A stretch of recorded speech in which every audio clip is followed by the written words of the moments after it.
How to make money with debt. Secrets the wealthy use. Debt. Most people fear it, avoid it, or drown in it. We're taught that debt is dangerous and a weight that drags us down. And yes, the wrong kind of debt can do exactly that. But here's the truth you weren't taught in school. Debt can actually make you rich. Let's break it down. Bad debt is what most people have. Credit cards, car loans, consumer spending on things that lose value the second you buy them. It costs you money and builds no wealth. But good debt, that's different. That's the kind of debt the wealthy use to buy income-producing assets. They borrow money not to spend it, but to grow it. Let's say you borrow $100,000 at a 5% interest rate and invest it in something that pays you $100-200 a month. After covering expenses and interest, you still profit, and the asset grows in value over time. This is called leverage, using other people's money to expand your own wealth faster. It's how empires are built. The difference: mindset. The wealthy see debt not as a threat, but as a tool. A smart, strategic, wealth-building tool. So the next time you hear the word debt, ask yourself, is it holding you back, or could it be your secret weapon? Good debt versus bad debt. First, let's clear up a major misconception. Not all debt is bad. There are really two kinds of debt. And understanding the difference could be the key to transforming your financial future. Let's start with bad debt, the kind most people are familiar with: credit card debt, car loans, payday loans, buy now, pay later traps. It drains your income, builds no long-term value, and often carries high interest rates that keep you stuck in a cycle of repayment. This kind of debt costs you money. It doesn't help you grow it. Now let's talk about good debt, the kind the wealthy use. Good debt is strategic. It's borrowed money used to acquire assets that generate income or increase in value. We're talking about things like rental properties, profitable businesses, or even leveraged investments. If you borrow $200,000 at a 5% interest rate to buy a property that brings in $20,500 per month in rent, after expenses and the loan payment, you're left with positive cash flow and an appreciating asset. That's how good debt works for you, not against you. Here's what separates the wealthy from the rest. They don't fear debt. They understand it. They use other people's money, OPM, to speed up their journey to wealth. Because let's face it, you can only save so much so fast. But with smart leverage, you can scale faster than you ever could with cash alone. The key is knowing how to use debt intelligently. You don't borrow to consume. You borrow to invest. You borrow to build. Debt isn't the enemy, but using it blindly is. Learn the difference. Master the strategy, and turn what most fear into your greatest financial advantage. Real estate, the classic example. One of the most common, and most powerful ways to use debt to build wealth is real estate. Let's break it down. Say you find a rental property selling for $300,000. You put down 20% or $60,000 of your own money, and you borrow the rest from the bank, $240,000. That's the power of leverage. You're controlling a $300,000 asset using only $60,000 of your own money. Now let's say you rent that property for $2,000 per month. Your monthly mortgage and expenses, property taxes, insurance, maintenance, come out to around $1,500. That leaves you with $500 in positive cash flow each month. That's $6,000 a year from a property you don't live in and didn't fully pay for. But here's where things get even better. While you collect monthly income, your tenants are paying off your mortgage. That $240,000 loan gets smaller every month, and you're not the one paying it down, they are, and over time the property appreciates. 10 years later, it might be worth $400,000 or more. Now you have a more valuable asset, more equity, and consistent income, all from using smart debt. You didn't have to save up $300,000. You didn't trade 10 years of your life for a down payment. You used leverage, borrowed money, to build wealth faster. That's how the wealthy think. They don't just save, they strategically invest using other people's money to create income and long-term value. This isn't a get-rich-quick trick. It's a get-wealthy intelligently strategy, and real estate is one of the most powerful tools to do it. Using business debt. Let's talk about business. Entrepreneurs use debt all the time, and not as a crutch, but as fuel. Fuel that turns small ideas into massive companies. The truth is, most successful businesses didn't start with piles of cash. They started with an idea and a loan. Let's say you want to start a small cleaning business. You borrow $20,000 to get started. That money goes toward buying equipment, hiring your first few staff members, and running local ads to get clients.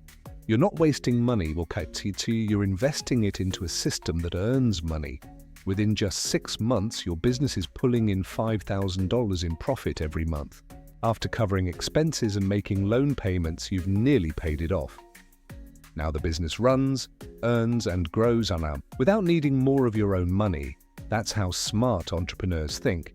They use debt to build systems that generate cash flow. Once the debt is paid back, they still own the business, the clients, the reputation, and the profits. Sure, there's risk, but the risk is calculated because that debt wasn't used to buy things that sit idle. It was used to create income. That's the key difference between struggling businesses and growing ones.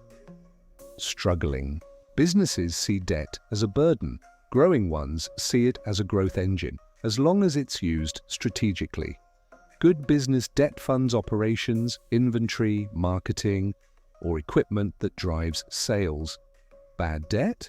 It funds luxury office furniture or unnecessary overhead before you've made your first dollar.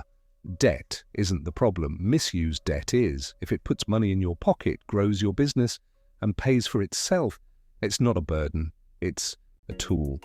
Use it wisely, and debt could be the key that unlocks your business's full potential. Credit arbitrage and leveraged investing. Now let's go a little deeper. There's a strategy used by financially savvy individuals that most people have never heard of. It's called credit arbitrage. The idea is simple. Borrow money at a low interest rate, then invest it somewhere that earns a higher return. The difference? That's your profit without using your own money. Here's a common example. You get approved for a 0% APR credit card with a 12-month promotional period. Let's say you pull out $10,000 using a balance transfer or convenience. Check. You move that money into a high-yield savings account earning 4-5% or invest it in short-term treasury bills. After 1 year, your investment earns you $400 or $500 in pure interest. When the 0% term ends, you pay back the full $10,000 and keep the profit. You didn't use your savings, you didn't work extra hours, you simply leveraged cheap credit. To generate safe, passive income, some people take this a step further. They use margin accounts, borrowing against their stock portfolio, to invest in new opportunities. Or they tap into home equity, borrowing at 6 to 7% to invest in assets that yield 8%, 10% or more, like private businesses, stocks or real estate. If the return is higher than the borrowing cost and risk is managed properly, the spread becomes real money. But let's be clear, this isn't free money. There's risk involved. The value of your investments could drop. Interest rates could rise. The market could shift. That's why risk management is critical. These strategies only work if you have a plan, a backup, and the discipline not to overextend. Smart arbitrage means knowing when to borrow, where to place your money, and when to exit. Credit arbitrage isn't about reckless borrowing. It's about strategy. It's about thinking like the wealthy, using other people's money to make your money work harder. When used wisely, even a credit card can become a tool for financial growth. The wealthy mindset about debt. The wealthy don't think of debt as evil. They think of it as a tool, a lever, a strategy. To them, debt isn't something to fear, it's something to master. The key difference between the rich and the average person: the wealthy only take on productive debt, debt that works for them, debt that pays them back. With interest, they're not swiping cards to buy liabilities. They're using debt to acquire income-generating assets, things like real estate, businesses, or investments. Before taking on any debt, they ask 3 simple but powerful questions. Will this debt help me earn more? If the answer is no, they walk away. But if the borrowed money can be used to create cash flow, grow a business, or increase equity, they lean in too. Is the ROI greater than the interest rate? They do the math. If they borrow at 5% but expect to earn 10%, that's a profitable spread. They're making money from borrowed money. Can someone else repay this debt for me? This is the real secret. Whether it's tenants paying rent or customers driving sales, the wealthy often use income from others to repay what they borrow. The average person often uses debt to look rich, financing cars, vacations, and flashy gadgets. But the wealthy? They use debt to become rich, acquiring assets that appreciate, cash flow, or multiply in value.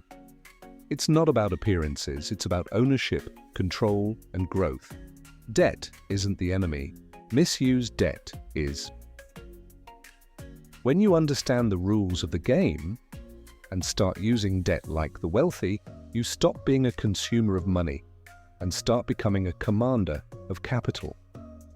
Because in the hands of the disciplined, debt becomes a tool for financial freedom. Real-world example. Meet Marcus. He wasn't a millionaire. He didn't come from money. He worked a regular 9-to-5 job and had saved up $25,000, the result of years of discipline and budgeting. Like many people, Marcus wanted to own a home, but housing prices kept rising and saving up hundreds of thousands felt impossible. Instead of waiting 10 years to save enough, Marcus decided to use strategy and smart debt. He took out a $75,000 mortgage and bought a small duplex. It wasn't fancy, it wasn't in a trendy neighborhood, but it was his. And it had 2 units. Marcus moved into one side of the duplex and rented out the other. That monthly rent, it covered most of his mortgage. Suddenly, his living costs dropped dramatically, and his tenant was helping him pay off the loan. After 3 years, the property had appreciated. Marcus refinanced, pulled out equity, and used that capital to buy 2 more properties, this time small multi-units. Each one followed the same formula. Use financing, find good tenants, and let rental income cover the debt. Fast forward to today. Marcus now owns 8 rental units. His properties generate over $7,000 a month in net income after expenses. And Marcus? He lives mortgage-free with more time, more freedom, and more options. Marcus didn't win the lottery. He didn't take wild risks. He used smart leverage, turning one smart debt decision into a chain reaction of wealth-building moves. That's the power of using productive debt. Debt that's backed by assets. Debt that earns income. Debt that builds a better life. Because when you use debt the right way, you're not falling behind, you're leaping forward. Conclusion and call to action. Debt doesn't have to be a trap. In fact, for those who understand how money works, debt can be a ladder. A ladder that takes you from where you are to where you want to be financially. But here's the key. Not all debt is created equal. If you use debt to buy liabilities, things that lose value and don't generate income, it becomes a weight that pulls you down. But if you use debt to buy income-generating assets like a rental property, a cash-flowing business, or dividend-producing investments, that debt starts working for you, not against you. That's the secret the wealthy already know. They've mastered the art of using other people's money to build lasting wealth. And now, so have you. Because once you understand how productive debt works, you stop fearing money and start commanding it. Let's recap. Use debt as cash flow, not consumption. Make sure the return exceeds the interest. Wherever possible, let others repay the debt, like tenants or customers. These are the rules of the wealthy. They don't avoid debt, they strategize it. If this video opened your eyes, like it, share it, subscribe, because we're building a smarter generation of wealth builders, one video at a time. And now I want to hear from you. Drop a comment below and tell me, how are you planning to use good debt to build your financial future? Let's learn from each other. Let's grow together. And remember, the right kind of debt doesn't bury you. It builds you up.